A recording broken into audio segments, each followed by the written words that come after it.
Hi, my name is Phil. I like talking about politics, and in this video I'd like to discuss, arguably a history in the making in America, but I think more importantly how Donald Trump, in a last act of petulance, has basically cost the Republican Party that enabled him for so long to lose most of their legislative power. Basically, it's a bit of a lesson, isn't it? If you support Trump, you will ultimately lose out. You'll either end up in jail or you'll end up losing your political power. But first, if you'd like to be notified of daily news and politics, please subscribe to the channel and click the bell notification icon.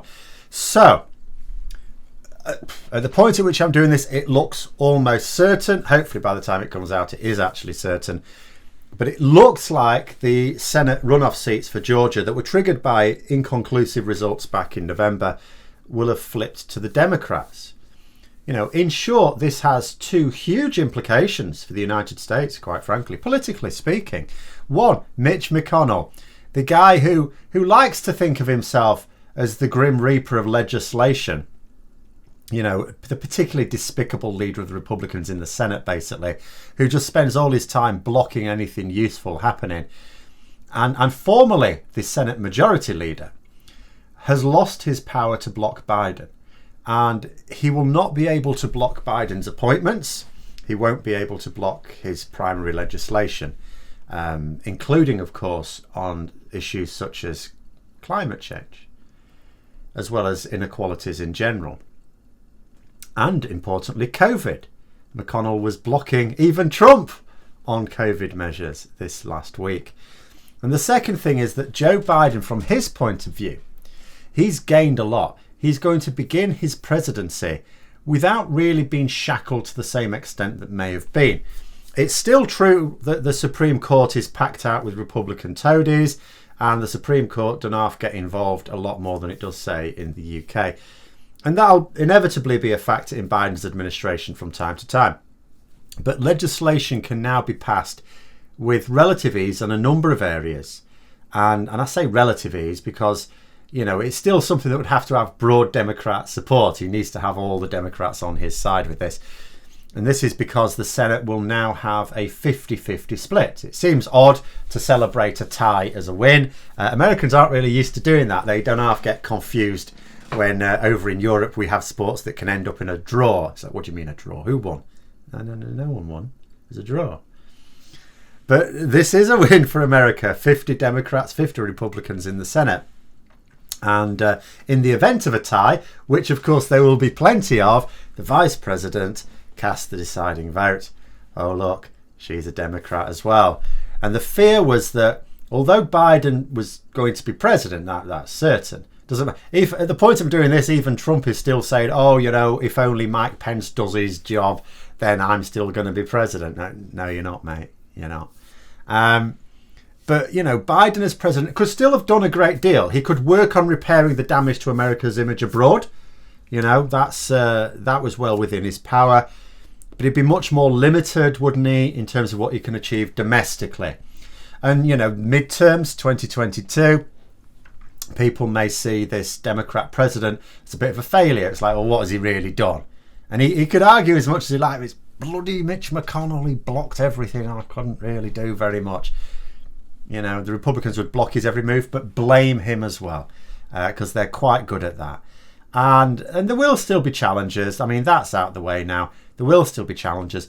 The impact of government often has a lag effect. You know, just as Trump benefited from Obama's legacy in the early days, he tried to say, look how great the economy is, like a few weeks after becoming president. He hasn't even passed anything yet, mate. This is what Obama did. But although Trump, he benefited from Obama's legacy in his first couple of years, Biden will suffer from Trump's legacy in his first couple of years. And a nation's economy is an oil tanker, isn't it? It takes a while to turn it around. But Biden will not be blocked by legislators on the national level now. You know, he's got his own legacy largely in his own hands. There will be things he can point to in 2022 now and say, I did that, as he appeals to Americans to replace even more Republicans with Democrats.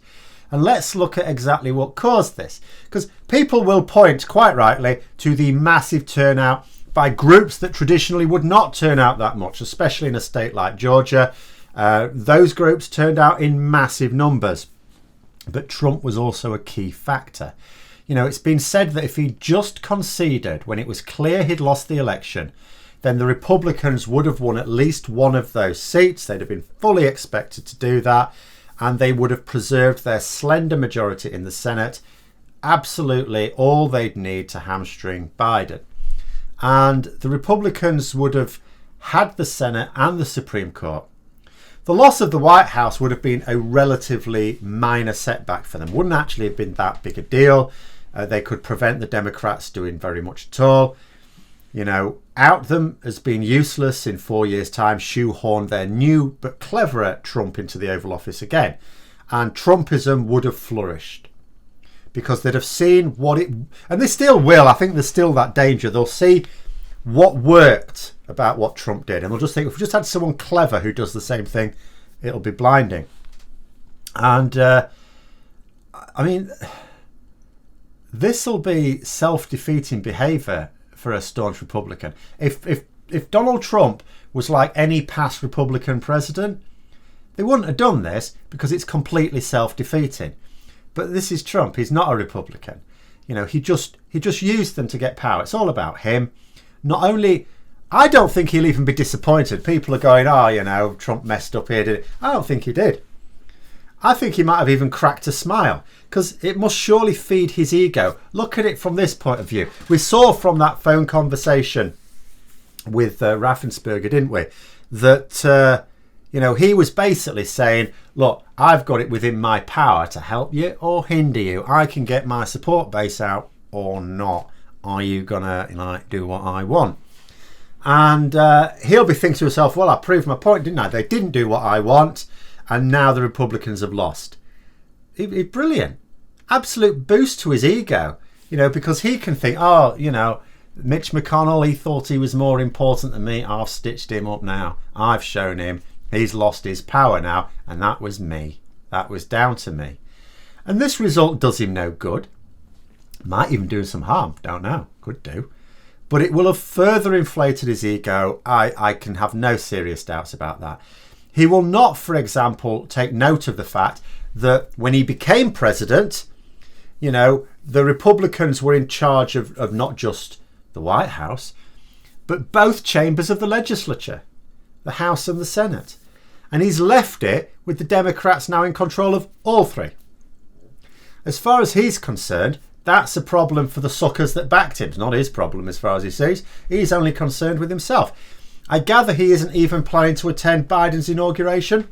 I'd not actually thought about it until I saw that. If I had thought about it, I'd have thought, I don't see him attending anyway. Why would he? Because he wants to do everything he can over the next few years to again build up his support base about the idea of his presidency being stolen.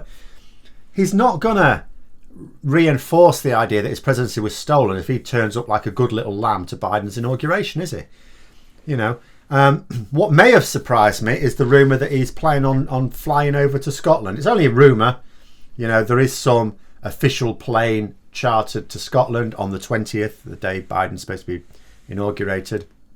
It may be nothing. It is what it is. If he does, I look forward to him being arrested. I'd love that. If he comes over here. If he gets arrested. That'd be hilarious. That would be the cap on it all. So basically, this election didn't give Trump what he wanted. But what it has given America, of course, is another first. A first black senator in the changing state of Georgia. It's also shown, for me, it's really exciting, the power of getting out and voting. Because yes, Trump suppressed the Republican support, absolutely. But what you also needed and what we also had was a huge number of people that would not normally vote because they just think to themselves, there's no point in voting. They've gone out and they've voted. And do you know what? There was a point in it after all. There was a point. And hopefully there were still people who stayed at home and thought, it doesn't make any difference. And they've now seen that it does make a difference. And maybe next time they'll think it makes a difference, I'll go out there. And this is a lesson that I would like people in Britain to learn. Because we've got disaffected groups in this country as well, who are too often left behind by politicians. And if they go out and vote in large numbers, if they can just see that can affect change, then it might inspire change here as well. Because if they went out and voted in large numbers, politicians will have to pay attention. They can't afford to ignore them in America now. They can't afford to ignore them in Georgia, at least now. And I hope this leads to a permanent shift in politics in America, and that people elsewhere can take note. One of the most depressing aspects of politics for me has always been this vicious cycle of disconnect. You know, certain groups don't vote in large numbers. And why is it? It's because, well, the politicians never do anything for us. And that's used as an excuse. The politicians never do anything for us. But then the politicians will go, well, we don't attract your votes, you know. And so how do you break the cycle? People won't vote because politicians don't do anything for them. Politicians won't do anything for them because they don't vote for them. Seems impossible to break this cycle because politicians, even those who do good, need to be elected. So they have to promise policies that appeal to swing voters that could push them over the line. They have to appeal directly to the sorts of people whose vote is up for grab in large numbers. And if you aren't one of those people, I mean, you know, good politicians will want to help you, but they're limited in what they can promise. And you're not vying for attention. I used to tell my students, just go and, well, I still would, just go and vote. I said, you don't have to vote for a particular candidate. Spoil your ballot. That's fine. You'll still be showing as voted.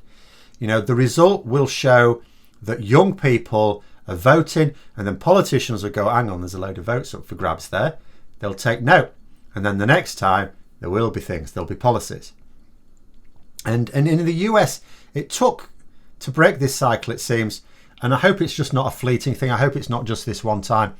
And it took the orange one to hold up a mirror to America, because that's what he effectively did. It wasn't his intention. But he held a mirror up to America and he showed them how deep injustices could be if you put someone in charge who has no boundaries, who has no morals. You know, because that's the only thing that's kept, you know, right-wing nut jobs from taking the piss in the past. They sort of have these boundaries. Usually people on the extreme right wing of politics understand how far they can push people before they'll push back. Donald Trump did not understand this. And that's why I don't think we've got a Donald Trump in the UK. I know a lot of people compare Johnson to Trump, not unkindly and certainly not unfairly. He uses the Trump playbook. He absolutely deserves to be compared to Trump. He uses much of the same tactics. But Trump was an idiot. Now, Johnson's not that clever, but he's not a complete idiot. He sees the boundaries. He knows you can only push people so far. And so, you know, I don't think Johnson is holding up a mirror to us and our injustices in the same way that Trump did for America. I don't think he will expose deeply enough the cruel nature of extreme right-wing politics here in the same way. But maybe people could look at America and be inspired by what happened there. Lots of people who don't normally vote went out and voted, and it affected change. Maybe we could do that here as well. I mean, that's what I would like. You know, push for a better change, I think. Because we did actually have a push for change recently, didn't we? A few years ago. Arguably, Brexit was a push for change. Just like voting for Trump was a push for change in America. And then America realised, wrong sort of change. Should we not do that again? In this country, we'll have to see.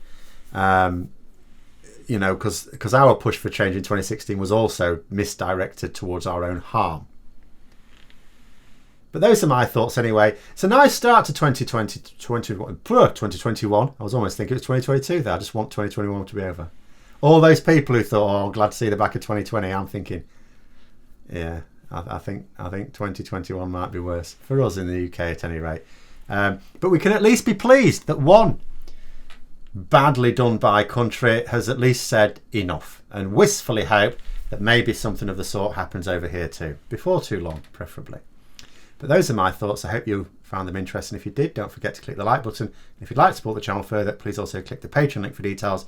And until next time, I'll see you later.